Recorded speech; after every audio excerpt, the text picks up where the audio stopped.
आप चाहे भारत में किसी भी एग्ज़ाम की तैयारी कर रहे हों, लूसेंट मोस्ट इम्पॉर्टेंट हो जाता है आपके एग्ज़ाम के लिए। तो हम आपके लिए लेके आए हैं लूसेंट से मोस्ट इम्पॉर्टेंट रिपीटेड क्वेश्चन जो कि प्रीवियस ईयर में भी पूछे गए हैं। शुरुआत करते हैं आज के पहले प्रश्न से। हमारे सौरमंडल में सबसे नज़दीक का तारा कौन-सा है? मित्र तारा, मित्रक तारा, व्यात तारा या प्रसव तारा?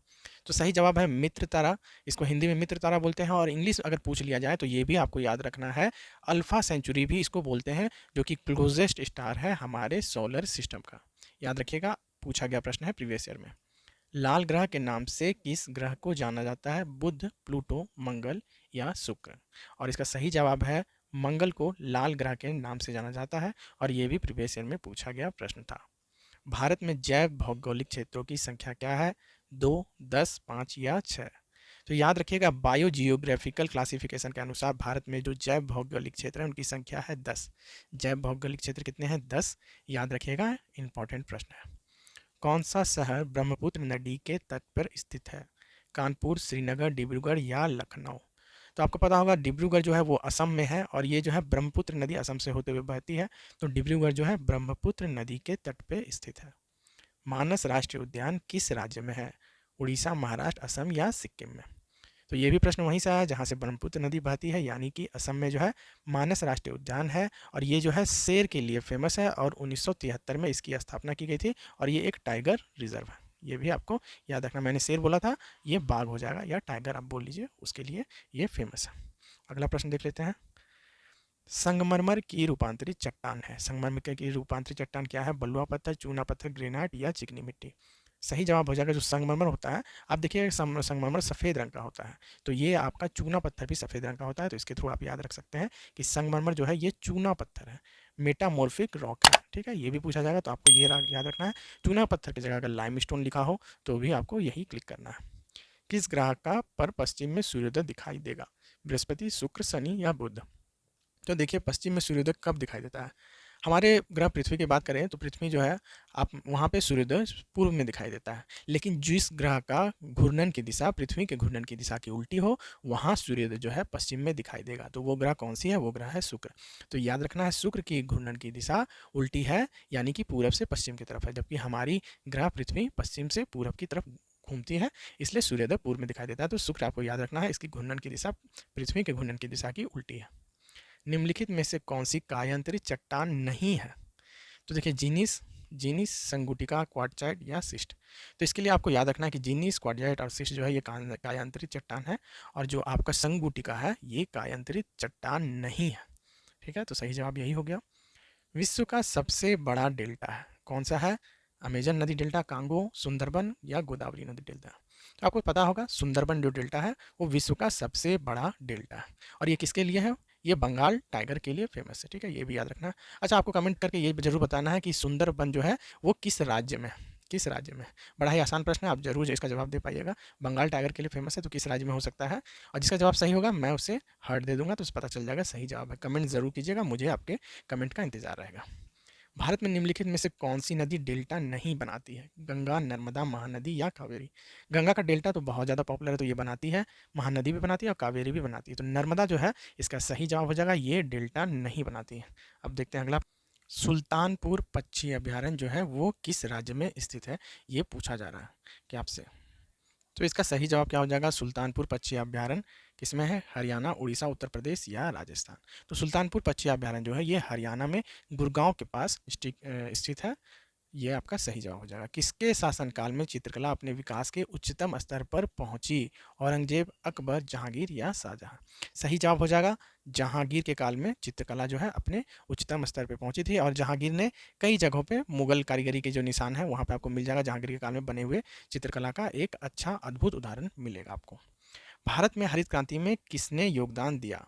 अंतर क्षेत्रीय असमानता, अंतर वर्ग असमानता, अंतर फसल असमानता या उपरोक्त सभी? तो इसका सही जवाब हो जाएगा उपरोक्त सभी। अंतर क्षेत्रीय असमानता भारत में है, अंतर वर्ग असमानता भी है और अंतर फसल असमानता भी भारत में पाई जाती है, क्योंकि भारत में कई राज्य ऐसे हैं जहाँ पे अलग तरह की फसलें उगाई जाती है। जैसे कि आपका यूपी में कुछ अलग मिल जाएगा, महाराष्ट्र में अलग मिल जाएगा, एमपी में अलग है, बिहार के एरिया या फिर बंगाल में अलग तरह की फसलें हैं। तो अंतर क्षेत्रीय असमानता, अंतर वर्ग असमानता और अंतर फसल असमानता ये तीनों भारत में पाई जाती है और इसके लिए ही हरित क्रांति ने भारत में अच्छा योगदान दिया।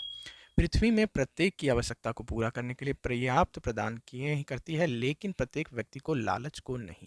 यानी पृथ्वी हर व्यक्ति की आवश्यकता को पूरा करती है, लेकिन लालच को कभी पूरा नहीं करती। ये किसने बोला था? महात्मा गांधी, गुरु नानक देव, पॉल चार या इंदिरा गांधी? सही जवाब हो जाएगा महात्मा गांधी जी ने बोला था कि पृथ्वी सबकी आवश्यकता को पूरा करती है, लेकिन उनके लालच को पूरा नहीं करती है। उपनिषदों के अनुसार दारा सिकोह द्वारा फारसी में किस शीर्षक के तहत किया गया था? उपनिषदों का अनुवाद तो किसके द्वारा किया गया था? सिरे अकबर, मजम उल बहरैन उल अल फिहरिस्त या किताबुल बयान? सही जवाब हो जाएगा सिर ए अकबर। सिर ए अकबर शीर्षक के तहत दारा सिकोह ने उपनिषदों का अनुवाद किया था। और ये भी पूछा जाता है किस भाषा में किया था? फारसी में। ये प्रश्न भी अपने आप में एक इंपॉर्टेंट प्रश्न बन जाता है, क्योंकि उपनिषदों का अनुवाद किसने किया था ये भी पूछा जाता है। तो दारा सिकोह ने किस भाषा में किया था? फारसी में। और उसका शीर्षक क्या था? सिर ए अकबर था उसका शीर्षक।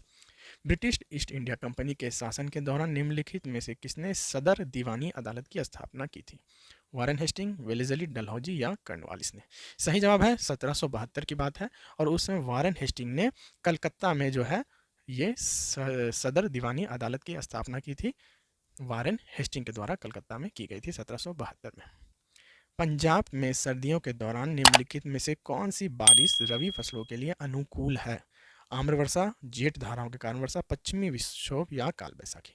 तो काल बैसाखी तो देखिए नाम से ही पता चल रहा है, बैसाख यानी गर्म का है, तो ये तो होगा ही नहीं। आम्र वर्षा केरल में पाया जाता है। सही जवाब क्या हो जाएगा? पश्चिमी विक्षोभ के कारण बारिश जो है पंजाब में सर्दियों के दौरान जो है रबी की फसल के लिए काफ़ी महत्वपूर्ण साबित होती है। भारत के उपराष्ट्रपति का कार्यकाल क्या है? 5, 4, 2 या 6? सही जवाब हो जाएगा भारत का उपराष्ट्रपति जो है वो 5 सालों के लिए नॉमिनेट किया जाता है। हालांकि उपराष्ट्रपति को कई बार नॉमिनेट किया जा सकता है, जबकि राष्ट्रपति के केस में ऐसा नहीं है। राष्ट्रपति के केस में कई बार उन्हें नॉमिनेट नहीं किया जाता है, उपराष्ट्रपति को कई बार नॉमिनेट किया जाता है। हालांकि उनकी मृत्यु हो जाने पर 5 साल से पहले भी यह पद खाली हो सकता है। तो ये आपको याद रखना है, उपराष्ट्रपति का कार्यकाल 5 साल का होता है। निम्नलिखित में से किसे अखिल भारतीय सेवाएं बनाने की शक्ति प्राप्त है? संसद, सर्वोच्च न्यायालय, मंत्री परिषद या प्रधानमंत्री? याद रखिएगा संसद जो है हमारी संसद वो अखिल भारतीय सेवाएं ऑल इंडिया सर्विसेज बनाने की शक्ति है। और ये राज्यसभा में पारित हो सकता है, ये भी याद रखिएगा। अच्छा, किस आर्टिकल के तहत? तो आर्टिकल 312, बहुत इंपॉर्टेंट आर्टिकल 312 कई बार पूछा गया है। तो आर्टिकल 312 अनुच्छेद 312 के तहत अखिल भारतीय सेवाएं 2/3 बहुमत से पारित होता है। कहाँ? राज्यसभा में पारित होना जरूरी है। इस संधि में भारतीय राष्ट्रीय कांग्रेस के 2 गुट गर्म दल और नरम दल के बीच मधुर संबंध स्थापित हुए? लखनऊ समझौता, गांधी इरविन समझौता, कराची समझौता या लाहौर समझौता? तो देखिए गर्म दल और नरम दल के बीच जो है मधुर संबंध हुए, तो फूट कब हुआ था इनके बीच? 1907 में जो हुआ था सूरत अधिवेशन, याद रखना है आपको। सूरत अधिवेशन में गर्म दल और नरम दलों के बीच विभाजन हो गया था, और उसके बाद जो है लखनऊ समझौता में गर्म दल और नरम दल वापस एक हो गए थे। तो याद रखना, ये भी इंपॉर्टेंट है, कई बार पूछा गया है, देख लीजिए। 1907 में अलग हुए थे, कहाँ हुए थे? सूरत में। अब मिले थे कहाँ? लखनऊ में। अच्छा, आप इतना दूर तक वीडियो देखते आ गए हैं, यानी वीडियो आपको पसंद आ रहा है, तो चैनल को सब्सक्राइब करके हमारे साथ जुड़ जाइए। और चैनल वीडियो को ज़्यादा से ज़्यादा अपने दोस्तों के साथ शेयर कर दीजिए, ताकि सबको इसका फ़ायदा मिल सके। अकबर द्वारा निर्मित उपासना भवन का क्या नाम था? दीवाने आम, दीवाने खास, इबादत खाना या बुलंद दरवाज़ा? देखिए उपासना को ही उर्दू में इबादत कहा जाता है, आपने गाने में भी सुना होगा। तो सीधा बात हो गया, अकबर द्वारा निर्मित पूजा स्थल को, उपासना स्थल को क्या कहा जाता था? इबादत खाना कहा जाता था। और ये कहाँ स्थित है? तो फतेहपुर सीकरी में, फतेहपुर सीकरी में स्थित है। ये भी आपको याद रखना है, पूछा जा सकता है। ठीक है, अगला प्रश्न देख लेते हैं। निम्नलिखित में से किस समिति के अनुमान समिति की जुड़वा बहन के रूप में जाना जाता है? तो अनुमान समिति की जुड़वा बहन किसको जाना जाता है? सार्वजनिक उपक्रम की समिति, लोक लेखा समिति, विभागीय समिति या विशेषाधिकार समिति? सही जवाब हो जाएगा लोक लेखा समिति जो है। देखिए लोक लेखा का हिसाब रखा जाता है, अनुमान की में भी वही किया जाता है। तो इन दोनों को जो है जुड़वा बहनें कहा जाता है। निम्नलिखित में किसमें भारत में प्रचंड बेरोजगारी विद्यमान है? परिवहन क्षेत्र, कृषि क्षेत्र, बैंकिंग या सेवा क्षेत्र? पहले समझिए कि प्रचंड बेरोजगारी का मतलब क्या है। एक ऐसी बेरोजगारी जिसमें लग तो रहा है कि बहुत सारे लोग काम में लगे हुए हैं, लेकिन वो लोग काम में लगे हुए नहीं होते हैं, मतलब जो आउटपुट होता है वो इनपुट के अनुरूप नहीं होता है। ऐसा काम जहाँ 5 लोगों की जरूरत है लेकिन 10 लोग काम कर रहे हैं। तो ये किस क्षेत्र में देखा जाता है? कृषि क्षेत्र में भारत में प्रचंड बेरोजगारी विद्यमान है, जहाँ पे ज़्यादा लोग काम कर रहे हैं, आउटपुट उतना ज़्यादा नहीं है। आपने सुना भी होगा भारत में बहुत बड़ी संख्या जो है वो कृषि में अभी भी लगी हुई है। भारत में ग्रीष्मकालीन मानसून कहाँ वर्षा लाता है? पश्चिमी तट, दक्षिण पूर्वी तट, उत्तर पश्चिमी भारत या पूर्वी तट? तो याद रखिएगा भारत का जो पश्चिमी तट है यहाँ पे वो जो है ग्रीष्मकाल में मानसून यहाँ पे वर्षा लाता है, जिस कारण पश्चिमी तट में जो है भारी वर्षा होती है। सबसे पहले मानसून भी पश्चिमी तट में पहुँचता है, यानी कि ऑप्शन ए आपका सही उत्तर हो जाएगा। किस परितंत्र में तत्वों के चक्रण को क्या कहते हैं? किसी परितंत्र में रासायनिक, जैव भू रासायनिक, भूवैज्ञानिक या भू रासायनिक? सही जवाब है जैव भू रासायनिक। इसे बायो जियो केमिकल साइकिल कहा जाता है। परितंत्र में तत्वों के चक्रण को। गरीबी उन्मूलन का नारा किस पंचवर्षीय योजना में दिया गया था? दूसरी, चौथी, पांचवी या छठी? तो बहुत ज़्यादा इंपॉर्टेंट प्रश्न है, कई बार पूछा गया है, एकदम याद रख लीजिएगा इस प्रश्न को। पांचवी पंचवर्षीय योजना में जो था वो गरीबी उन्मूलन का नारा दिया गया था। और ये पांचवी पंचवर्षीय योजना कब की थी? 74 से लेकर 79 तक चली थी। इंदिरा गांधी ने ये नारा दिया था, इसे भी याद रखिएगा। ठीक है, गरीबी उन्मूलन पांचवी पंचवर्षीय योजना 74 से 79 इंदिरा गांधी के द्वारा दिया गया था। कई बार का पूछा गया प्रश्न है। पारिस्थितिक आला की अवधारणा सबसे पहले किसके द्वारा पेश की गई थी? ईसीसी पार्क, ईपी एदुम, जे ग्रीनलेल, जीई हंचिसन? तो याद रखिएगा जे ग्रीनलेल ने पारिस्थितिक आला की अवधारणा 1917 में पेश की थी। अगला प्रश्न देख लेते हैं। निम्नलिखित में से कौन सा एकमात्र ऐसा अभ्यारण्य है जहाँ कश्मीरी हिरन पाया जाता है? तो कश्मीरी हिरन कहाँ पाया जाएगा? कश्मीर में ही पाया जाएगा। दांचीग्राम, कान्हा, गिर या मधुमलाई? तो सही जवाब हो जाएगा दांचीग्राम राष्ट्रीय उद्यान, जहाँ जो कश्मीर में है वहीं पे ये पाया जाता है। कश्मीर से जम्मू की राजधानी श्रीनगर से 22 किलोमीटर दूर है। और 2008 में जो है यहाँ पे 160 हिरन की गणना की गई थी। ठीक है, तो याद रखना कश्मीरी हिरन दांचीग्राम राष्ट्रीय उद्यान में पाया जाता है।